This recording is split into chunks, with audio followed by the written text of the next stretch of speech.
Thor Ragnarok had a pretty epic ending with a nice setup for Thor and the Avengers going into Avengers Infinity War. But recently the filmmakers revealed some interesting alternate endings, some of which were filmed and others just considered for the third Thor movie. Yippee-ki-yay movie lovers, it's Jan here, and today I'm talking endings we never got to see, crucial plot changes plus another stack of deleted scenes, rejected concepts and end credit scenes that I found out about since I made my first video on Thor Ragnarok's deleted scenes. Don't forget I've still got some cool Marvel merch to give away, so make sure you're a subscriber and comment for your chance to win. And obviously I'm discussing spoilers, so take care if you haven't seen the movie yet.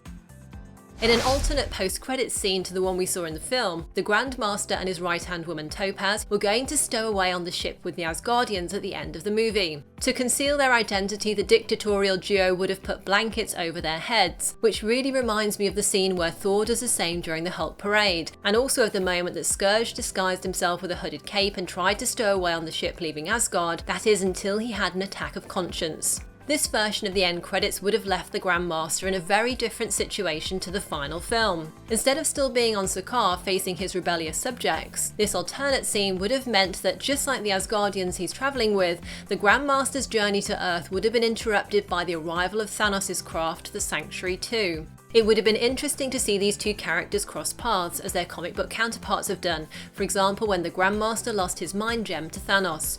By the way, the Grandmaster's alternate post-credit scene was actually filmed, so hopefully we'll get to see it on the DVD release. Although the final movie sees Asgard destroyed, in an interview with Empire, Taika Waititi revealed that the last act of the movie could have been completely different to what we saw on screen. Indeed, during early script development, Asgard wasn't going to be torn apart and burned to bits. Instead, it was actually going to be saved from destruction, something I think many comic book fans wouldn't have been especially happy to see on screen, given that Ragnarok is supposed to be a cycle of death and rebirth. In the same interview, Waititi also revealed that Valhalla was originally going to be a significant part of the film, with a part of the journey actually going to Valhalla and a big showdown there. I wonder if that version of the script would have involved Hela trying to extend her domain from Hell to Valhalla as she does in the comics.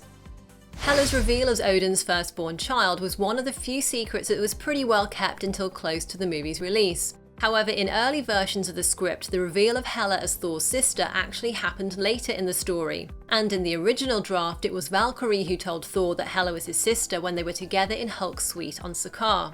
In the final script though, Odin's dark secret that Hela was the true heir to the throne of Asgard was moved earlier in order to avoid a possible comparison with Star Wars The Empire Strikes Back, and the reveal of Luke Skywalker's father at the end of that movie.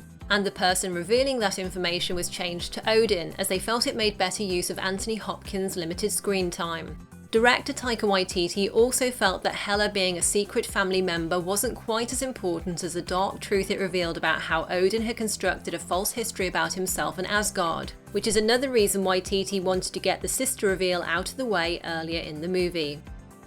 Hela's look and costume also underwent several revisions, and there were some fascinating early versions. As well as this much darker version of Hela and her costume, her headdress was also going to be weaponized. In an interview with Vanity Fair, VFX supervisor Jake Morrison mentioned that an early design of Hela's headgear included antlers that could turn into face mask shields, almost like samurai-style outfits.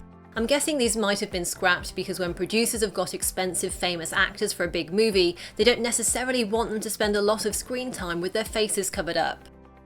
While we didn't get those extra features on Hela's costume, we still saw her in some pretty fantastic action scenes that show off her incredible power. And the amazing scene where Hela takes out the entire elite Asgardian army single-handedly is an extraordinary demonstration of her capabilities. But there are actually multiple versions of this scene. Originally it was meant to be even longer, but was cut back to avoid repetition and extending production days. On top of that, Jake Morrison explained that it was actually filmed as a single continuous action shot in which a revolving camera tracked Hela as she ploughed through and killed everybody. I think a single camera and broken take of that scene could have been amazing to watch. However, I can imagine it would have been really difficult to get just right, and even tiny errors in the stunt choreography or timing could have spoiled it. Morrison has said that the scene was later re-edited to make it more percussive, which sounds like it perhaps wasn't quite up to scratch to work as a single shot.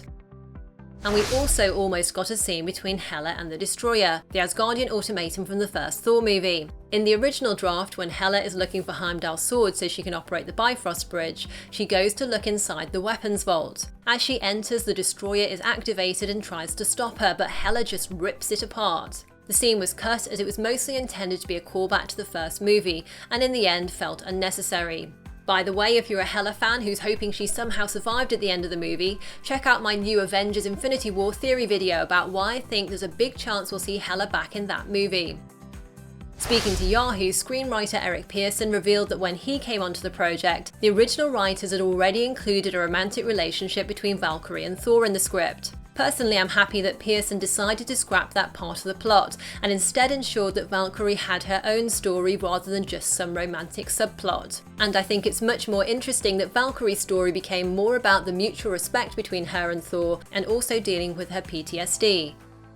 Now, I already explained a lot of deleted scenes in my previous video, but since then there's some new details come out about other deleted scenes which I want to discuss. One especially great deleted scene that I know many fans would have loved to see was a callback to the Avengers. In a scene after the Avengers land on the Rainbow Bridge, there would have been a moment where they stand for a second and then Hulk punches Loki right out of the frame, just like he did to Thor during the Battle of New York in the Avengers. This would have been pretty funny to see in the movie, as Loki suspected he was in trouble when he first saw Hulk in the Grandmaster's arena. And this deleted scene would have been even funnier because during the arena scene, Loki himself cried out that, yes, that's how it feels when Hulk smashed Thor around like he'd done to Loki in the Avengers.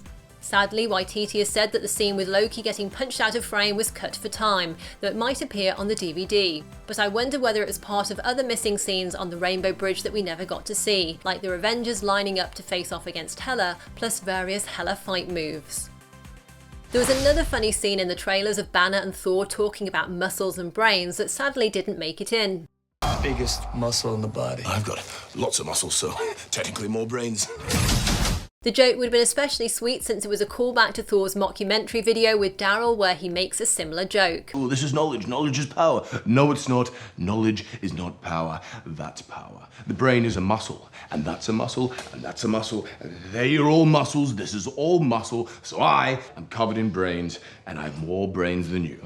Banner and Thor were also together in yet another humorous but slightly gross noodle worm scene that ended up cut. According to screenwriter Eric Pearson's interview with Yahoo, there was an emotional check-in moment with Bruce Banner and Thor before the finale, with Banner eating alien food and trying to be serious. It looks like spaghetti, but then he realises the thing he's eating is alive. Despite multiple rewrites of what Pearson called a pivotal character moment, the scene ended up being canned as it crushed the momentum of the movie. Now, there was already a deleted snippet from Valkyrie's flashback scene that we saw teased in the trailers of Hela turning nonchalantly to the camera. But there was another moment missing from the flashback that looks like it could have explained exactly how Valkyrie survived the massacre of the Valkyrior at the hands of Hela. VFX studio Rising Sun Pictures, who worked on the flashback scene, revealed that the reason Valkyrie survived is that she fell into a portal and escaped. You do see Valkyrie falling back at the very end of the flashback, but there's no obvious portal behind her, which makes me think the scene was cut a little short. And I wonder whether it was going through this portal that meant she ended up on Sakaar. Something which I've been asked about is why Thor has both eyes in the trailer, when in the movie he loses one to Hela. Plus, if you've seen the Infinity War footage from D23 and Comic Con, you'll know that Thor had both his eyes intact there too. The simple answer is that Marvel wanted to avoid spoiling the fact that Thor loses his eye, a plot point that comes near the end of the film, so they made sure he appeared with both eyes in the marketing materials for Ragnarok and Infinity War. Thor losing his eye was always in the original story, and Waititi has talked about it being part of stripping down Thor's character, starting with the loss of his father, then his hammer, his eye, and finally his homeland, Asgard. The eye patch that Thor puts on at the end is a symbolic reference to his father Odin, as well as a nod to the comics, and Chris Hemsworth has confirmed that this is the look we'll see for Thor in Avengers Infinity War. So did you like the way that Thor Ragnarok ended? And would you like to have seen any of the deleted scenes included in the movie? Be sure to leave me a comment below with your thoughts, and also subscribe for a chance to win a Marvel Funko Pop or an Obsessed with Marvel book by Titan Books. If you haven't already seen my first video, tap the screen here to check out more Thor Ragnarok deleted scenes, or why not watch my Hela and Thanos Avengers Infinity War theory. Thanks for watching and see you next time. Yippee-ki-yay, movie lovers!